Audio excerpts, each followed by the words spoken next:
Aircraft making a condensation trail is very similar in many ways to when you go outside on a cold day and exhale. You create a condensation trail. That little cloud is a condensation trail. Now, if you take a 2-mile walk on a cold day and you can turn around and you can see your condensation trail tracking all the way back for 2 miles. That's how crazy it is to think that what we're looking in the sky is actually condensation trails. The contrails, not the chemical, the contrails occur because of cold air, minus 30. It takes high altitude, around 30,000 feet plus. There's carbon dioxide and water vapor in that exhaust. That turns to ice crystals, and that's what you see, the white stream behind it. Those white crystals of ice warm up, dissolve, and the smoke goes away. And it never lasts more than a minute. What we're seeing now, and I first could not believe it, and I started looking at the skies, and these are not normal. They're not natural. There's something going on. I don't know who it is or why they're doing it. All I can testify is it's not natural and it's not normal. It's got to be some outside influence doing that. Thank you. I'm here to give you testimony that chemtrails, they're not contrails, are indeed real. They're spraying almost every day. I watch the clouds and watch the spraying program going on. I want to tell you that we're in very great danger from the pollution that's coming down over us. And we've been led astray by the military-industrial complex, and they're responsible for the cloud's creation and weather manipulation programs. They're dark operations. That's why they're not out in the media. I look around and I see people are starting to look up and see this. Many times I've spoken about chemtrails, and I get this blank look on my face. What are you talking about? I'm saying, look up. As a pilot, but before I fly, I look up. And so, boy, they're really out there working. When you look up at the sun and you see a white haze, that is aluminum floating in the air right now, and it's coming from the aircraft. There's a huge amount of aluminum being found because these sprays have aluminum, strontium, barium, manganese. And there's a lot of argument that aluminum is very common to be found. But aluminum is only common in a bonded form. It's not common in a free form, and we're finding high rates of free aluminum in the soil, which is not natural. The metal compounds that are being used are environmentally dangerous. We need to be monitoring them. We need to be testing them. Okay, these previous guys, I watched exactly what they do, and yes, they are correct. I've seen exactly the same stuff, so ditto marks on those. You want some figures? Okay, latest water test, tested the rain. 13,100 micrograms per liter of aluminum in the rain in 2013. Normally, it should be 0. So 13,100 is pretty damn much, folks. It used to be 0, then it was 100s in the 2000s, and then since 2010, it's into the 1,000s and the latest 13,100. In the snow on Mount Shasta, pristine Mount Shasta, 61,000 micrograms per liter, 4 times the amount that is found in the soil up there. Where in the hell is this stuff coming from if it's not coming from the soil? We have clouds in the sky we've never seen before. Almost every day I'm seeing clouds I've never seen before.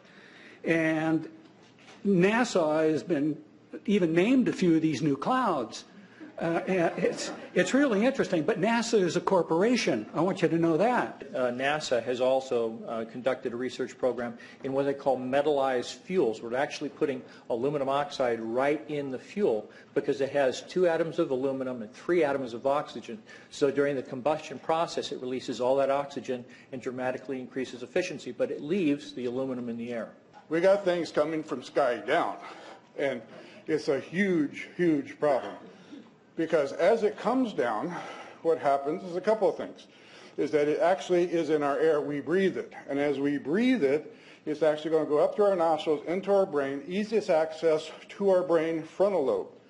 The contaminants that have been identified, which already have been mentioned, are aluminum. Aluminum is the #1 free radical generator to the brain to cause early apoptosis, which is early death of brain, and it begins to set off the scar tissue, which we call the amygdalin, which is part of the chemical matrix related to Alzheimer's. I'm a neurologist practicing in Reading for 17 years, and in the past 5 years, I've seen the number of patients with Alzheimer's disease, Parkinson's, and other neurodegenerative diseases tremendously increased, almost quadruple. I became interested in chemtrails about 8 years ago when I was in Hawaii, and the Hawaiians are really being very vocal about it. I concur about the increase in number of Alzheimer's. They have been able to take the aluminum and micronize it, which means it'll stay up longer. But it also means, and I don't know if any of you have noticed some metallic taste in your mouth when they're spraying, but you inhale that, it goes up through your cribriform plate and through your sinuses and into the brain. That's problem number one, because when we look at the Alzheimer issue, we say those are the old. The real problem is, and the real scare I have, is as I am a father of 2, I'm a grandfather of 3, so the drama is our children. ADD started in the 70s. Autism was not on the radar. There was no documents, there was no information. It was 1 in 100,000 children. Today, what we have is 1 in 48 boys. I was part of the early group that was looking for aluminum in ADD and ADHD. And all of those children that started to develop those phenomena had high levels of aluminum. When we figured out protocols to detox them out, to free the body of those particular contaminants, what happened is that their brains came back. When we do this to the age, it doesn't come back as quick, but it will come back. But I'm seeing Alzheimer's in 56 years old. Back in the 70s, Alzheimer's when you were 80. If you remember 8 to 10 years ago, there was this big move to get rid of aluminum from underarm deodorant because it would cause Alzheimer's. Look what they're doing to us now. I want to give you a little bit of history on the background behind nanoparticles has been described before. A nanometer is 1 billionth of a meter. It's very small. In fact, if you have particles, say, that are 40 or 50 nanometers across, you can take and line 50 of them up next to a single red blood cell. These things are extremely tiny. They're pervasive. The collapse and decrease of agriculture is something I worry about even more than the previous info about autism and Alzheimer's. Believe me, I'm seriously concerned with what I'm watching. As a wildlife biologist, I've been watching the ecosystem collapse. When you lose all your stream organisms, when you have aluminum overload in your streams, you're killing your microbial bacteria and you're disrupting the entire ecosystem. So it goes way beyond just a little bit of pollution. How did Monsanto know to create aluminum-resistant plants? I don't think I've heard anybody ask that question. Okay. Insects. I've done studies in Siskiyou County. They're at 20% of normal. The aquatic insects basically made a nosedive in 2006 to about 20% of normal. So far this year, I've sampled 200 trout stomachs. 98% of them are empty. So sorry about the trout fishing, fellows. The mayflies, stoneflies, dipterus, and caddisflies are damn near gone. The terrestrial sampling is down to about 20% of normal, except for pest species like ants. We're seeing a loss of the major bird species, and as the gentleman said, the ecosystem is unraveling, and Audubon's been telling you that for years. The materials that are going into the environment right now, aluminum oxide nanoparticles and barium nanoparticles, these just happen to be the same materials that they use in nanothermate explosives. And so when this stuff settles down out of the air into the environment, it is small enough to be absorbed through the root structure of the trees in the forest. And so when there's a forest fire, and there will be a forest fire, those fires burn dramatically hotter. The point is that the cost of firefighting, the cost in the healthcare system have nearly doubled in the last 10 years. The amount of acreage is lost because of fires. The impact on human health is dramatic. I personally tested water and aluminum, and I found aluminum had 47 times the normal expected amounts. Strontium had 10 to 20 times the amounts. Barium was 20 times. This is what the stuff looks like here. Collected, it looks, most people just think it's a cobweb, but I tested it. It has outrageous amounts of barium, strontium, and aluminum, but they destroy the samples, so I'm not letting this get away from me. You know, these tests are international in scope. We're seeing this all over the world, guys. Okay, pH of acid soils is 20 times more alkaline. The aluminum in the soil has doubled in the last 10 years. The rain normal was 5.6. It's 20 times more alkaline.